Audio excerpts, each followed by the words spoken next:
Welcome to our pre-concert panel discussion. I'm Mina Miller, founder and artistic director of Music of Remembrance. Today's concert, and indeed our entire season, is an exploration of courage and conscience. This afternoon's program draws our attention to the experience of people who overcame daunting obstacles in their search for safety and belonging in new beginnings. As we all know, whatever our politics, the fate of immigrants and refugees and their place in the world is an urgent concern for all of us today. This afternoon, I'm joined on stage by two leaders from important humanitarian organizations. Please join me in welcoming Malou Chávez, Executive Director of the Northwest Immigrant Rights Project, and Cordelia Revells, Director of Refugee and Immigrant Services for Jewish Family Service. Thank you so much. Thank you. Malou, let's start with you. Could you tell us about your organization, and especially about how your work is affected with the events unfolding around us today? Thank you so much, Mina, and really nice to see everyone. As you can imagine, this is not new for our communities, the immigrant communities who are facing attacks day in, day out. So for over 40 years, our organization has served the immigrant communities in Washington State. We were founded to defend the rights of asylum seekers at the time. Many of them were coming from Central American countries. Fast forward, our communities look different now. We serve people who come from over 145 countries, speaking more than 63 languages. But essentially, it is full circle, 180 degrees, to say that similar things that people were facing in the 1980s continue to face at a broader level. For our communities in Washington State, this is the second round of the federal administration, and I can tell you that for the past 17 years that I have been part of Northwest Immigrant Rights Project, it's very new. I know I started my presentation with, "This is nothing new." The difference is the level and the intensity of attacks. Our communities are having to make decisions that perhaps in the 17 years that I have been doing this work at Northwest Immigrant Rights Project, I had not seen before. And these are decisions that are very difficult. For example, the decision to self-deport and to give up, because they rather leave with their families, and especially if they have minor children, than potential risking family separation or indefinite detention in Tacoma. As you may know, in Tacoma, we have one of the largest immigration jails. Capacity is about 1,500 people, 1,575. In January, we had about 700 community members detained in ICE custody. Right now, we are experiencing levels of around 1,500, so almost at capacity. There was some weeks where there were overcapacity. And what we're experiencing is seeing people getting transferred out of Tacoma to other states. And of course, this means that their loved ones are separated by even more miles. Our organization was founded to defend and advance the rights of immigrants, and we do this through direct legal services, systemic advocacy, and community education. Just briefly, before I pass it over to Cordelia, one snapshot of what the need that we are seeing. In 2024, we saw community outreach efforts reach close to 7,400 community members. And the first half of 2025, we had already reached more than 13,000 community members. This is just through community education. Our legal services, the day-to-day work that we do, is our bread and butter. there to defend immigrant rights, to be with people in court, to show up with them to their interviews, has continued to increase. And I can just tell you, to answer the question in more briefly, is that this is just unimaginable. We knew what was coming because we had lived that first round of the federal administration, but not to this level. And so when we hear news about parents being stopped on their way to drop off children, community members being stopped and detained on their way to work, or the fear that families would be separated, it's to a different level, and it's head spinning because we're having to continue to try to do our work, but at the same time, we're also learning as advocates because we are seeing immigration policy, immigration law changes that we had not seen in more than 3 decades. And this is all impacting our communities, and at the end of the day, it impacts all of us, and we know that this is going to be a generational impact. Thank you. Thank you, Malou. Cordelia, tell us about your organization and how the events around us today are impacting your work. Jewish Family Service was founded in 1892, originally to support Jewish refugees coming to the Seattle area. And today we have a variety of programs. We have a food bank, domestic violence advocacy services, case management for Holocaust survivors, and then my team provides case management to refugees and immigrants from all backgrounds. We provide refugee resettlement, which is the program that supports refugees when they first arrive to the United States.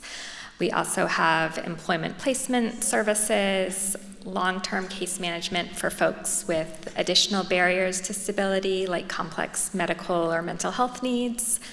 And then we provide case management services for unaccompanied children and youth survivors of sex and/or labor trafficking. In the last 9 months, we've already seen really significant impacts to the communities we serve, as well as our own programming. Our refugee resettlement program was included in one of the initial stop work orders back in January. And since then, we have seen very, very few refugees actually arrive to the United States. We also know that refugee applications that have been in process for many years overseas are not proceeding through the admissions process. We're seeing very few unaccompanied children actually enter into the United States, and those who do get into the country are remaining in government shelters for much longer periods than we saw historically over the last few years. And then locally, as Malou said, just the level of fear and anxiety in the communities we serve is so heightened right now. We're seeing refugee families who arrived at the beginning of January where another family member was supposed to come a few weeks later and now is not able to enter the country. We're seeing children who entered as unaccompanied children bouncing around homes because the adults who are taking care of them are being detained or deported, and just a level of fear that, as Malou said, I think is really heightened from our experience previously in this work. Thank you. Your work is truly vital, truly vital. Malou, can you share any stories that would help us picture the impact of the environment on the people you serve?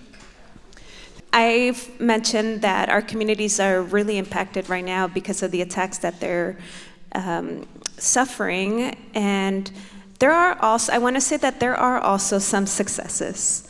I can tell you that in May 20th, we started seeing community members at the immigration courthouse in Seattle.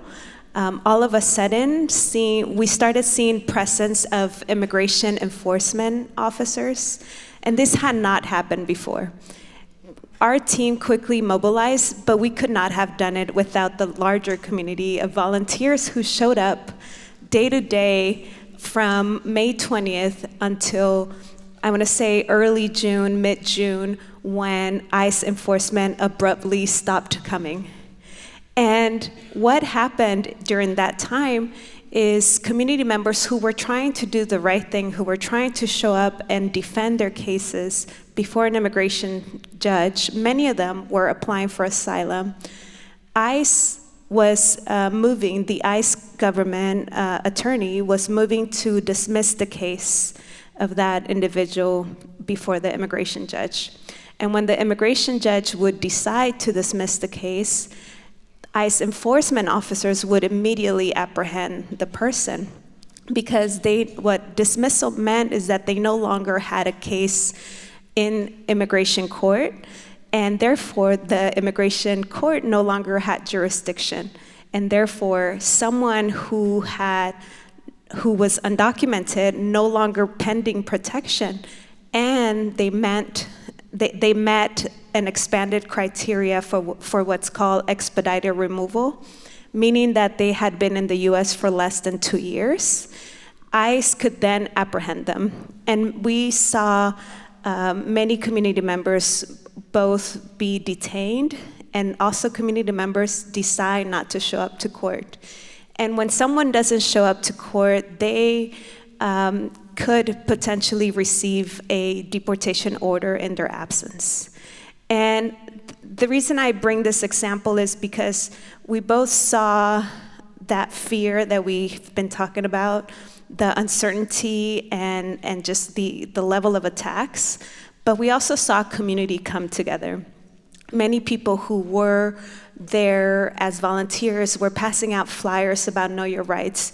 You have the right to ask for a continuance for your case. You have the right to express fear of return to the country where you fear potential persecution. You have the right to appeal in the event that your case gets dismissed. And this really empowered community members, and we saw a lot of people as volunteers show up through accompaniment programs, who were there with community members to face that fear and uncertainty. Many of them went while ICE enforcement operations was present in the immigration courthouse. Unfortunately, many of them still received dismissals and got apprehended and eventually detained in Tacoma. But a lot of them told us that they felt supported, and many of them were eventually able to reopen their case and still continue to fight the case. But the impact that goes beyond just the immigration lawyer or just the organization, it has to be community, and that's what I wanted to highlight, that it is us, all of us coming together that creates successes, and the impact is demonstrated. Thank you, Malou. That is such an important message, that community is essential in helping, and we can all play a role. Cordelia, do you want to share any stories that could help us picture the impact of today's environment? Yeah, I think for us, we're seeing many of the clients we worked with in the past reach out to us to connect friends or relatives who are now in the community and who don't know who to trust. And so I think that community support really operates at all levels, particularly in our unaccompanied youth program. Many of our youth clients who have exited the program have actually brought friends, other students from their school to us, recognizing that their fellow student needs support and doesn't know where to turn to. I think also there's opportunities for all of us to look around and see who in our circles does need that support. How can we support them? And then also, what do we know, who do we know, and how can we make those connections that are so important? Well, where do you see this heading? And I know you've made a point of saying that as a community, we can make a difference. Are there some specific thoughts you could share about that? And we've seen this play out in LA, in the Los Angeles area. We are seeing it play out in Chicago and DC. The presence of National Guard, combined with immigration enforcement actions. And I think that while it's scary to think about, I am only thinking that it's going to get worse before it gets better. And so what that means for us is that we have to partner with other organizations, and we have to partner with and be creative in how we're thinking about defending our communities. For Northwest Immigrant Rights Project, we are a legal services provider, so we're gonna continue stepping up for deportation defense, stepping up for legal services, and really ramp up our impact litigation, which we continue to do to defend the rights of immigrants.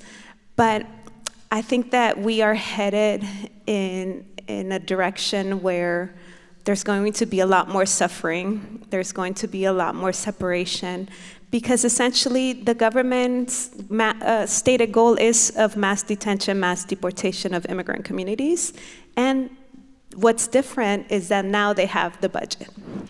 And they have billions and billions of dollars allocated for this enforcement, that our collective action seems very small compared to their ability. However, they're counting on us giving up. And I think what's gonna happen is that we're not gonna give up. And we have to continue that hope and have to continue thinking about what is the risk level that each of us as individuals are willing to take, what skills do we have, and how are we going to show up? Because ultimately, it's gonna need all of us. Cordelia, would you like to add something? Yes, Malou, you said that so well. I think all of us do have a role to play in this. And when we think about community, like how do we define community? How do we define being a good, active community member? Whether that's, talking to elected officials, volunteering with direct service organizations, raising funds, creating donations for immigrants and refugees. I think there's a role that really everyone in our community can play. I know NERP does fantastic community education webinars online, where even just learning more about the rapid changes that are occurring in our immigration policies is important. And then also talking to our loved ones around the country. So looking both locally what we can do, but then also what influence do we have in some other parts of the country where maybe local and state officials are not as supportive for immigrant community members. Well, thank you, Malou and Cordelia. Thank you so much for joining us and for sharing the important work that you're both doing. Music Remembrance stands together with you and others, and we will support you as best we can.